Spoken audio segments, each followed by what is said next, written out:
Olá, bem-vindo à quarta temporada do PQU Podcast, o podcast para psiquiatras em formação. Aqui é evidência com opinião. Eu sou o Luiz Alberto Etten e é uma satisfação tê-lo como ouvinte. O conhecimento advém da exploração de um oceano de ignorância.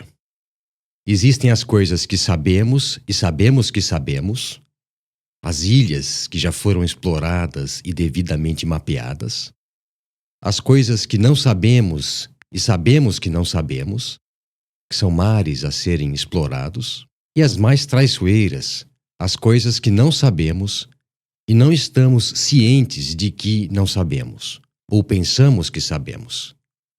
Essas são bancos de areia, traiçoeiros, de extensão variável, e mais ou menos móveis na dependência das marés. É nessa última categoria que se situa o problema dos resultados negativos em pesquisa. É de conhecimento geral que a literatura médica é enviesada. Valoriza mais os resultados positivos. Os estudos com resultados negativos são publicados com menos frequência. Para se ter uma ideia, a proporção de resultados positivos na literatura científica era de 86% em 2007. De lá para cá, cresceu um pouco a cada ano. E isso se dá praticamente em todas as disciplinas e na maioria dos países. Essa tendência decorre de vários fatores.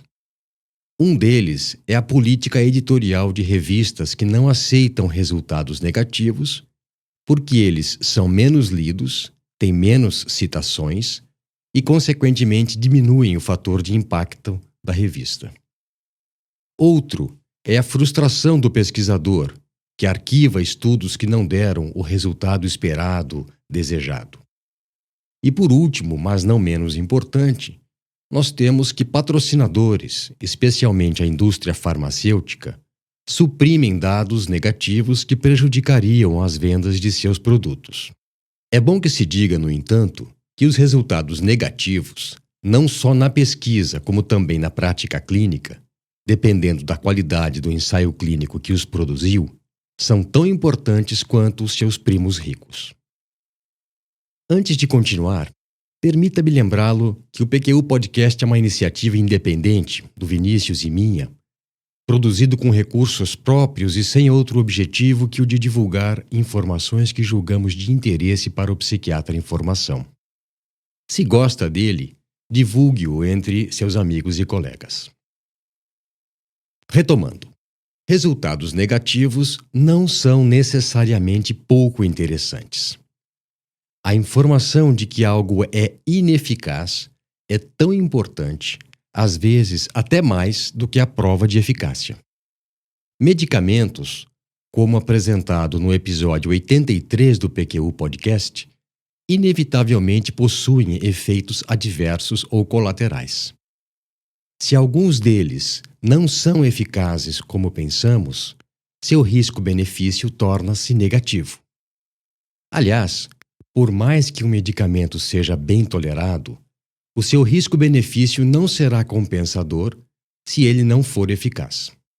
Indo mais além, se utilizamos medicamentos ou abordagens ineficazes no tratamento de pacientes com alguns transtornos, os que são úteis e verdadeiramente eficazes, que às vezes têm mais efeitos colaterais, não serão usados nesses casos. Serão colocados de lado. E aí temos uma situação que me desagrada profundamente, a de faz de conta. Faz de conta que o paciente está sendo tratado. Independentemente do nível de consciência do médico quanto ao que se passa, se ele sabe que o que ele está fazendo não tem base na literatura, ou se ele não sabe porque os dados negativos não são conhecidos, o fato é que quem vai levar a pior, como sempre, é o paciente. Diga-se de passagem, a não divulgação de resultados negativos vai contra a obrigação ética assumida perante os voluntários sãos e os pacientes que participam de ensaios clínicos e se expõem a alguns riscos, de que seus resultados serão divulgados e poderiam auxiliar outras pessoas que padecem de problemas parecidos. Muito bem, espero ter deixado claro que os resultados negativos são necessários para que possamos colocar os positivos em perspectiva. Antes de continuar, um parêntese. Afinal, o que são resultados negativos? De modo geral, são os que não saíram de acordo com o esperado. Parece simples, não é? O esperado quando se avalia o efeito de um novo medicamento ou novo procedimento é que ele proporcione algum resultado positivo. Eu não tenho notícia de um estudo concebido explicitamente para excluir algum resultado positivo ou somente para refutar resultado positivo anterior. Pelo contrário, a ideia é, em geral, confirmar o dado anterior, coisa que muitas vezes não acontece, tornando o resultado negativo. Ok, mas resultados negativos cabem todos no mesmo saco e devem sempre ser publicados? Não é bem assim. Eles são basicamente os resultados negativos de dois tipos. Aqueles provenientes de estudo com amostra muito pequena, de insuficiente poder estatístico ou com outras falhas metodológicas que seriam inválidos, inconclusivos e não têm por que serem publicados e nem mesmo levados em conta.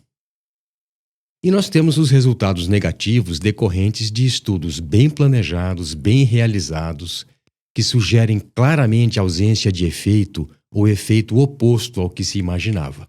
Esses teriam que ser publicados, nem que fosse em artigo de síntese de vários deles, pois são uma contribuição legítima para o conhecimento científico. Nasser Ghemi afirma que o exemplo mais claro desse viés da literatura em psiquiatria é o dos antidepressivos. Os estudos publicados possuem quase que somente resultados positivos.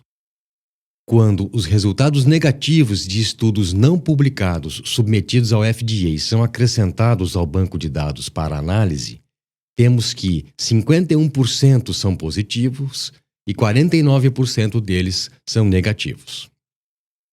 Se isso fosse sabido desde o princípio, que o score de positivos contra negativos era 51-49 e não 90-10, o uso de antidepressivos nas últimas décadas não teria sido mais criterioso? Outro bom exemplo de demora para a publicação de resultados negativos, que só apareceram anos depois que os estudos foram realizados, é da gabapentina para a fase de mania do transtorno bipolar. Nos Estados Unidos, seu uso para essa indicação só decresceu depois de 5 anos ou mais de uso extensivo. E muito lucro para o seu fabricante. É bom que o ouvinte saiba que esse problema de resultados negativos de pesquisa não divulgados não é exclusivo de nossa especialidade. Na preparação desse episódio, deparei-me com artigos criticando esse fato e propondo ações para mudar o cenário em oftalmologia, anestesiologia, alergologia, oncologia, cirurgia vascular e ainda outras especialidades. Em dezembro de 2017, por exemplo, um editorial da prestigiosa Nature elogiava 2 iniciativas de premiação para resultados negativos publicados. Um deles era para o melhor experimento em neurociência pré-clínica, o mais bem feito e criterioso, que não confirmasse a hipótese de trabalho ou o resultado de estudo prévio. O outro, para a melhor reprodução de achados importantes em imagem cerebral, positivos ou negativos. Nesse editorial, a opinião é clara. Abre aspas. A pesquisa não pode ser redirecionada ou ter sua direção corrigida quando há informação faltante. E o tipo de informação que mais comumente fica nas sombras é a dos resultados negativos.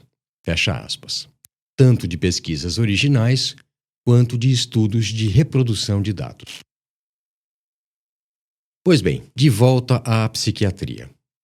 No livro Clinical Psychopharmacology, publicado em 2019, Nasir Gemi conta algo que havia publicado uma década antes, mas que não teve grande repercussão à época. Ele conta que havia sido investigador, que ele era investigador principal de estudos de tratamento de manutenção com lamotrigina para pacientes com transtorno bipolar e era também membro do conselho consultivo desse medicamento, ambas atividades patrocinadas pela GlaxoSmithKline, a GSK. Isso em meados da década de 90. Mas mais do que isso, ele revela a surpresa dele quando vieram à tona, em 2006, numerosos estudos negativos com a lamotrigina, cuja existência ele desconhecia, mesmo sendo de um comitê que supostamente teria acesso garantido aos principais estudos com esse medicamento. Trocando em miúdos, de 9 estudos com a lamotrigina em transtorno bipolar, revelados por imposição da Advocacia Geral do Estado de Nova York, a AGSK, tinha-se que 2 possuíam resultados positivos, foram publicados e embasaram a aprovação do FDA da lamotrigina para a prevenção de recaídas no tratamento de longo prazo de pacientes com transtorno bipolar, recaídas de depressão. 2 com resultados negativos nas medidas de desfecho primário, 1 em pacientes com transtorno bipolar de ciclagem rápida e outro em pacientes com depressão bipolar aguda, e que foram publicados com ênfase em medidas de desfecho secundário. E 5 com resultados negativos envolvendo pacientes com transtorno bipolar de ciclagem rápida, depressão bipolar aguda, mania aguda, e que até então não haviam sido publicados. Alguns não foram publicados até hoje. Pois então, a não publicação desses dados contribuiu para a criação da impressão clínica de que a lamotrigina seria um antidepressivo atípico. Outro fator que reforçou essa crença, não de todo ruim para o seu fabricante, diga-se de passagem, foi o efeito profilático de novos episódios depressivos em pacientes com transtorno bipolar, tomado como base para se presumir efeito antidepressivo em episódios de depressão. Na verdade, com o conjunto de dados hoje disponível, a lamotrigina pode ser considerada eficaz apenas no tratamento de manutenção do transtorno bipolar, particularmente na prevenção de episódios depressivos, mas ela se mostrou inútil em casos de mania aguda, depressão bipolar e de ciclagem rápida.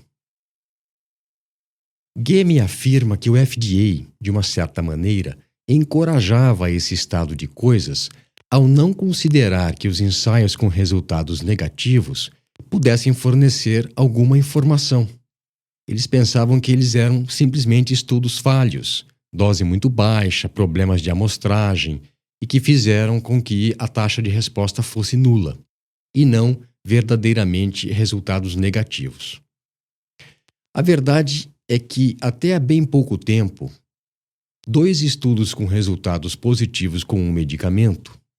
De novo, esse não é um fenômeno exclusivo da psicofarmacologia clínica. Independentemente da quantidade de outros estudos mais com resultados negativos, era suficiente para que o FDA aprovasse a indicação proposta. Resumo da ópera. O FDA determinava o mínimo necessário para a aprovação de um novo medicamento ou nova indicação de um medicamento já no mercado, e a indústria fazia esse mínimo necessário. Ou melhor, fazia o possível para obter esse mínimo necessário. Daí nós do PQU Podcast vermos com bons olhos as iniciativas de sites em que se registram todos os ensaios clínicos em andamento, como o clinicaltrial.gov. Mesmo que eles não forneçam resultados, pelo menos se tem uma ideia do que está sendo produzido, pesquisado, e há possibilidade de seguimento desses estudos. Para que você tenha a história completa, começo, meio e fim, é justo que saiba que a GSK acabou publicando alguns dos dados negativos da lamotrigina em transtorno bipolar em um artigo de síntese. Publicou também uma meta-análise dos estudos da lamotrigina em depressão bipolar aguda. Essas providências, entretanto, é preciso que se diga, foram tomadas com atraso, anos depois que a medicação já estava sendo explorada comercialmente com a indicação de antidepressivo sem menção aos resultados negativos e claramente como uma medida de redução de danos à imagem. Obviamente, sua repercussão foi muito menor do que a dos artigos publicados em periódicos com fator de impacto alto e repercutidos pela mídia. A ciência da medicina, ou como costuma ser denominada, a medicina baseada em evidências, não pode ser levada a sério e certamente não é válida se somente dados parciais, positivos, são contabilizados. Mesmo as meta-análises com extensos bancos de dados não fornecerão sínteses confiáveis se não incluírem os estudos com resultados negativos, nem sempre fáceis de se localizar na íntegra. Esse fato, meta-análises de parte dos estudos realizados, notadamente os com resultados positivos, não sei se percebeu, tem como consequência a desinformação, travestida de informação de qualidade, robusta, para pesquisadores, clínicos e legisladores. Fica o alerta. A literatura científica ainda é enviesada a favor de efeitos positivos.